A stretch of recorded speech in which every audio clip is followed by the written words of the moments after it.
പ്രിയപ്പെട്ട എൻ്റെ PSC ഉദ്യോഗാർത്ഥികളെ,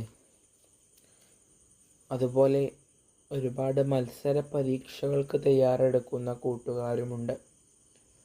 നിങ്ങളോട് എനിക്ക് പറയാനുള്ളത്, ലക്ഷ്യം വെച്ചുകൊണ്ട് കഠിനാധ്വാനം ചെയ്യുക എന്നതാണ്. കൃത്യമായ ചിട്ടയോടും വ്യക്തതയോടും പരിശ്രമിച്ചുകൊണ്ട് വിജയത്തിലേക്കെത്തുക. കൃത്യമായ ചിട്ടകൾ കൊണ്ട് മുന്നോട്ട് പോകുന്ന രീതിയുള്ള ഏതൊരു ഉദ്യോഗാർത്ഥിക്കും ലക്ഷ്യത്തിലേക്കെത്താം. ഗവൺമെൻറ് ജോലി PSC ആഗ്രഹിക്കുന്ന ഒരു ഉദ്യോഗാർത്ഥി ഒരു സർക്കാർ ജോലി ആഗ്രഹിക്കുന്നവരാകും.